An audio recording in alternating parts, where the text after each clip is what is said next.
Kthehemi sërish së bashku drejt për drejt në MCN Informacion. Në Itali u zhvillua pak ditë më parë një referendum i cili synonte uljen e afatit për marrjen e nënshtetësisë italiane nga emigrantët. Mediat italiane raportoi se ky referendum, pra referendumi në fjalë dështoi për shkak të nivelit të ulët të pjesëmarrësve, por për më shumë mbi këtë zhvillim me mua në studio është bashkuar Fioralba Duma, sekretare e Lëvizjes Italian pa nënshtetësi. Fioralba, faleminderit që je me mua në studio. Mirësi u gjeta. Fioralba, pse sipas jush ky referendum kishte një pjesëmarrje të nivelit të ulët? Së pari të falenderoj për këtë lloj pyetje. Domethënë, mediat ndoshta kanë folur për një dështim, por ne nuk e konsiderojmë të tillë. Kemi pasur një bojkot, një sabotim, një censurë shumë të gjerë nga ana e mediave italiane. Sigurisht ato që janë të detyruar sipas ligjit italian për informim, të informojnë mbi një çështje aq mallore sa referendumi, sepse referendumi thret në takimin demokratik pothuaj 52 milion italian që kanë drejt vote, pra. Dhe nuk ndodhi kështu, besoj se ky referendum theu rekorde për shumë arsye, e para sepse ishin mbledhja e firmave për ta mundësuar si referendum më shpejta në historinë e Italisë. Në 3 javë, në 22 ditë, paka shumë, u mblodhen 637.000 firma, gjë që nuk ishte ndodhur ndonjëherë. Së dyti, me pak mbështetje nga ana e televizioneve, me shumë akuza, domethënë tërheqje veshi edhe nga autoritetet institucionale italiane, si për shembull Agcom, që denoncuan RAI-n për mos informim të popullsisë. Pra kishte mungesë informimi? Kishte në mënyrë të tmerrshme. Ndoshta kjo ka qenë një ndër faktorët që kanë ndikuar? Patjetër që po. Faktori tjetër ishte dhe fakti që, për shembull, radiotelevizioni italian dërgoi letra ku në një farë mënyrë kërcënonte punonjësit e vet që do votonin për referendumin. Ishte institucioni i Senatit, kryetari i Senatit italian, që bëri ftesë, madje e quajti propagandë për të mos votuar në referendum, sepse ka shumë vite, ka 10 vjeçar, ndoshta që në 91-shin, që politika italiane bën një lloj loje mbi referendumit, ku pala që do ta bëjë të dështoj referendumin, thjesht i fton palën e vetë që mos të votojnë fare, mos të duken dhe të bojkotojnë kështu o njëren ose të gjitha. Në fakt, këtë rast, referendumi kishte 5 pyetje, që ishin 2 nisma të ndryshme, ishte ajo e punës, të drejtat e punëtorëve, dhe tjetra ishte për nënshtetësinë, dhe kishte një thirrje për sabotim për të 5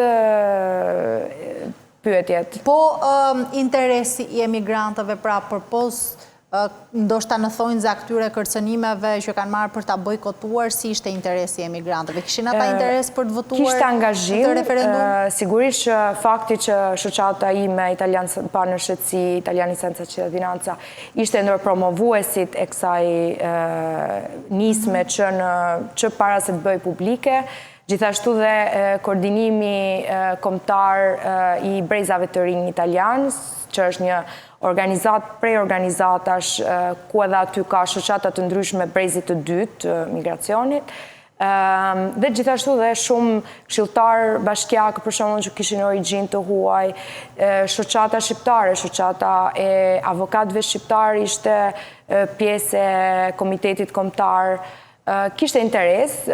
Megjithatë duhet të kuptojmë që ideja që emigrantët, shumica e tyre nuk mund të votojnë, sepse nuk kanë drejtën e nënshtetësisë. Pra, ky ishte një lloj,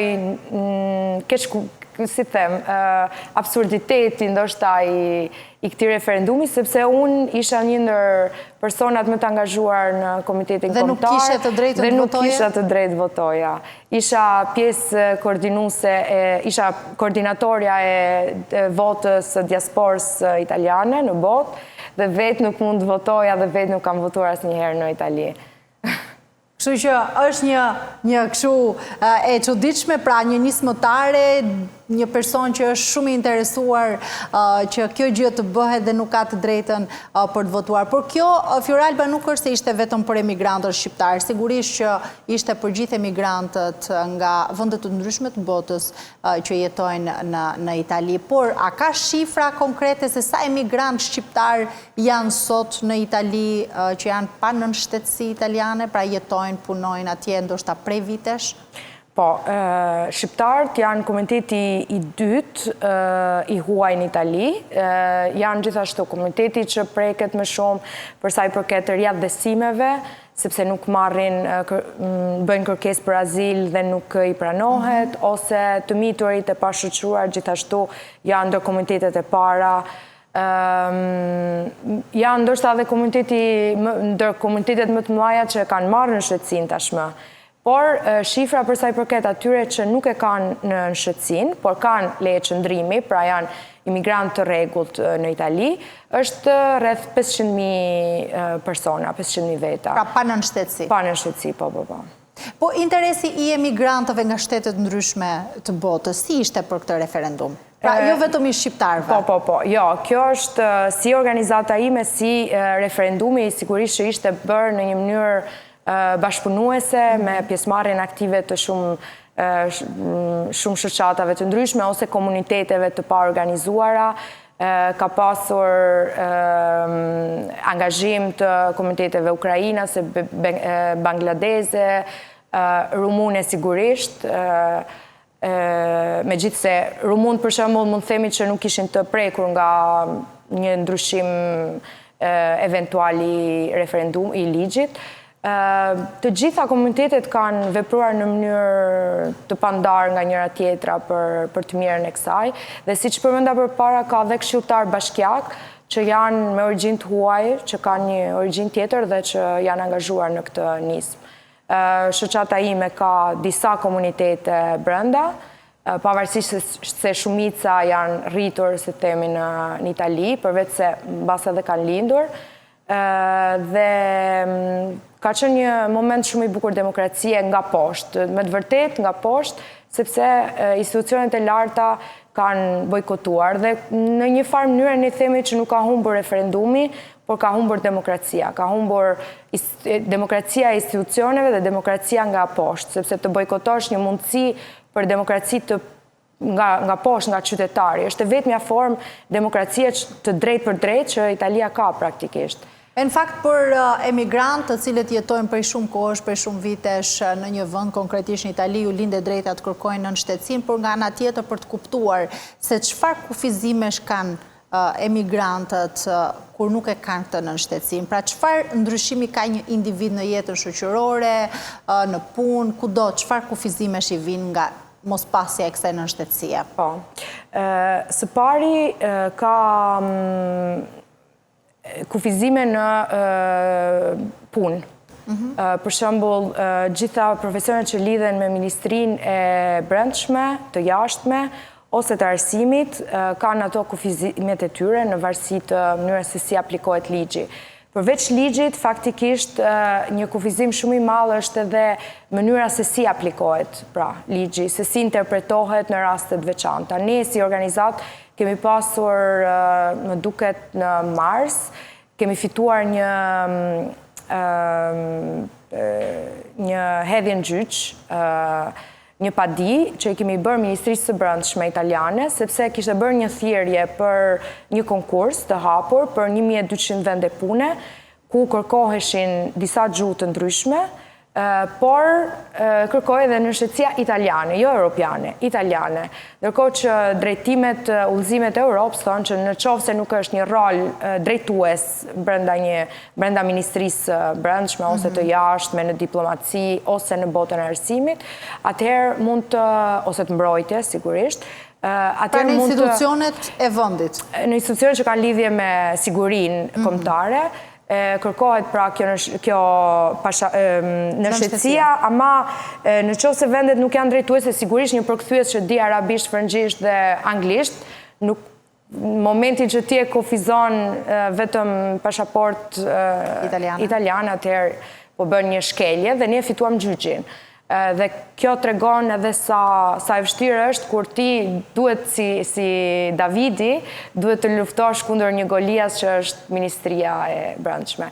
Pra ka ndikim edhe në jetën profesionale. Po. Por takimi par i diskriminuesme, do më thënë me botën diskriminuese të ligjit italian është kur ti bën pushimet me shkollën, ekskursionin e shkollës për herë të parë jashtë vendit, jashtë Italisë, si që më ka ndodhur dhe mua, në moshën 16 vjeçare, dhe ti aty e kupton që je ndryshe, sepse në aeroport ndahen rrallt, ose që në momentin e check-init është përgjithësi që thot, jo, po ti ke pasaport shqiptare, apo ke një pasaport tjetër. Kështu që në rastin tim mu tha që nuk e di ma do kthehesh, ndoshta mbet në check-in, unë isha duke shku me ekskursion me klasën në Qeki. Vitin tjetër, pastaj klasa bëri ekskursion në Angli, sigurisht që as nuk u lolla për të marrë me atë pjesë, sepse viza për Anglin, për Mbretërinë e Bashkuar ishte komplet ndryshe, kështu që e lash. Dhe diçka tjetër që shumë persona si puna ime, domethënë që rriten në Itali, heqin shpresat, është Erasmusi. Erasmusi është një mundësi që është menduar pikërisht për të bashkuar popujt, rinin e Europës. Megjithatë, në momentin që ti e bën, mund të rrezikosh ndërprerjen e vendbanimit të ligjshëm, sepse edhe aty futen interpretimet të ligjit. Ligji thot 6 muaj, në qoftë se e kalon këtë 6 muajshin, por realiteti mënyra se si interpretohet nga personat që pastaj marrin letrat, praktikën tënde në dorë, mund t'jetë që edhe pas 3 muajve hapësirë mes, domethënë, për shkak të Erasmusit, të hiqet e drejta për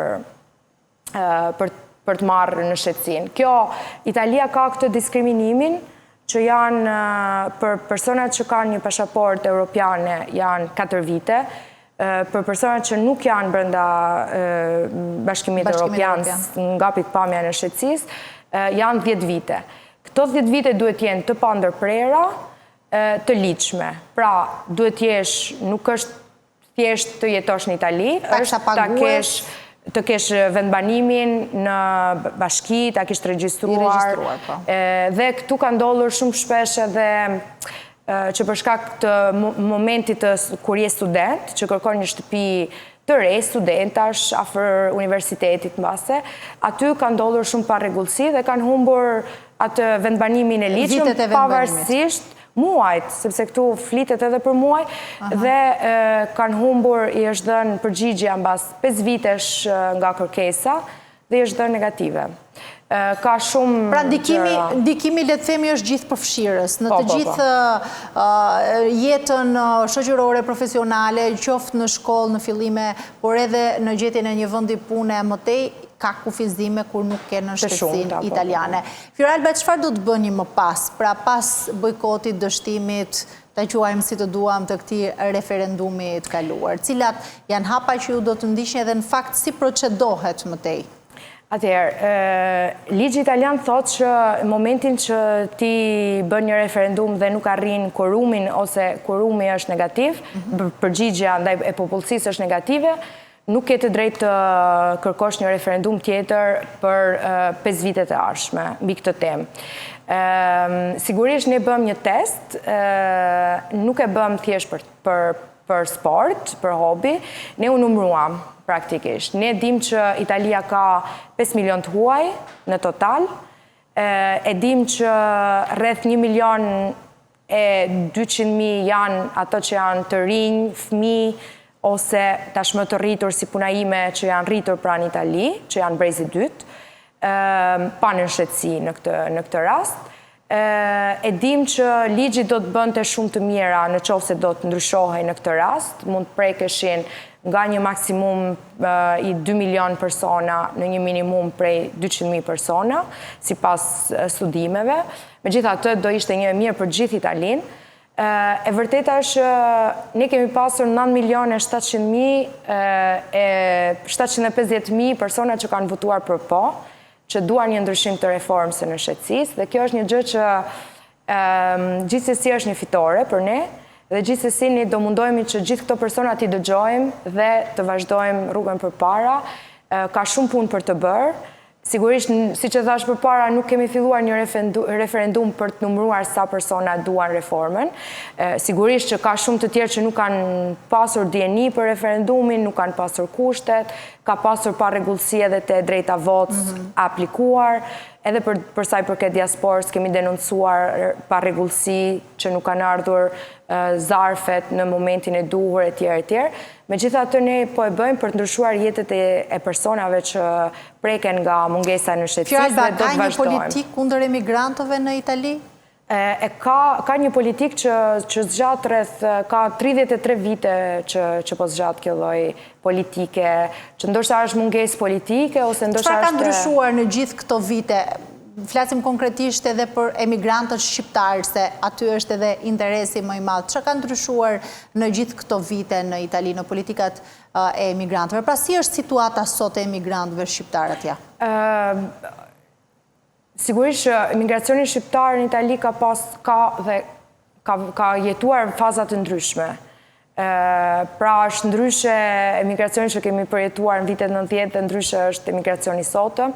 Ne sot jemi një best practice, ne jemi shembulli që mund të arrish dëshpëruar në brigjet e një vendi dhe pastaj me kushtet e mira ose thjesht me komunitetin, me lagjet, me forcën e fqinjve dhe të solidaritetit mund t'ja dalësh të ngresh krye dhe shqiptarët janë sigurisht të suksesshëm në shumë aspekte. Megjithse nuk duhet harruar kurrë që shqiptarët prapë vazhdojnë të vuajnë këto lloj politikash të mërgimit, të migracionit, të dëmshme, jo vetëm për shqiptarët, për gjithë, përfshirë Italinë. Italia është në të gjitha studimet e thonë, ka një erozion të demokracisë, ka një ikje të trurit, ka një mungesë meritokracie, dhe sigurisht që viktimat e para mund të jenë personat me origjinë ndryshe. Pra emigrantët shqiptarë. Po, a mund të themi se sot emigrantët shqiptarë në Itali janë më të integruar, nuk i kanë ndoshta ato barrierat e para shumë viteve? Mund të themi, po, por sigurisht që duhet kemi parasysh ka shumë shqiptarë që kanë një kur kohët e fundit në Itali, kanë emigruar, ndoshta edhe për bashkim familjar ose për gjetur një lloj familje që jeton tashmë në Itali dhe edhe për ata duhet pranojmë që nuk është gjithmonë e lehtë. Domethënë, shqiptarët që kanë emigruar në vitet 90 sigurisht që kanë gjetur veten pas 30 vitesh, disa prej tyre ndoshta kanë marrë mbështetësinë italiane dhe kanë emigruar diku tjetër, siç ka ndodhur ndoshta edhe me migracionin në Greqi, që mund të kenë emigruar në Gjermani e tjerë. Kjo nuk do të thotë që nuk janë integruar, ndoshta kjo do të thotë që janë integruar së tepërmi, pasi edhe Italia ka... Por kjo jo për shkak të mbështetjes politikave? Absolutisht jo. Kështu që është një temë shumë komplekse, shumë ndërlikuar për të diskutuar, por mendoj se ne si shqiptar kemi edhe një farë përgjegjësie për të diskutuar edhe anë të mira dhe anë të e këqija. Sigurisht, marrëveshja Rama Meloni, për shembull, nuk është një gjë që na bën nder, fakti që ne jemi bërë bashkëfajtor të kësaj politike që fshet imigrantët poshtë tapetit. Italia ka sot një kozgjatje të regularizimit të imigrantëve, të refugjatëve, nga 2 vite minimalja në 4 vite. Pra do të thotë që politikat vetë po krijojnë getizim dhe përjashtim të imigrantëve dhe klandestinitet. Me thënë, ne si shqiptarë kemi parë në vitet 90 krijimin e ligjit Martelli që ishte për mbrojtjen humanitare. Do me thënë, shqiptarët kanë qenë të parë që kanë përfituar nga mbrojtja humanitare. Pastaj erdhen pastaj erdhen riaddësimet e shqiptarëve nga stadiumi i Barit me ujin dhe ndihmat humanitare që vinin nga lart nga helikopteri, do me thënë, në mënyrë shumë degraduese dhe jo dinjitoze për njeriun. Nga jo kaluam në riaddësimet me gënjeshtër, me mashtrim. Shqiptarët merreshin nga stadiumi dhe dërgoheshin në Itali duke thënë që ne po shkojmë në veri. Ne kemi qenë me të vërtet viktimat e para të këtyre politikave, të paktën në vitet 90 duke përjashtuar pastaj kolonit e Somalis ose të Etiopis, të Eritres e tjerë. Dhe kemi ditur edhe të gjejmë shtegun për të qarë. Dhe kjo është më e bukra, se kemi ditur të ecim edhe të integrojmi duhet të japim një dorë edhe tjerëve. Edhe atje ku kemi shkuar. Dhe Italisë në tërësi. Fjora Alba, faleminderit shumë që ishim me mua në studio. Kreci. Faleminderit.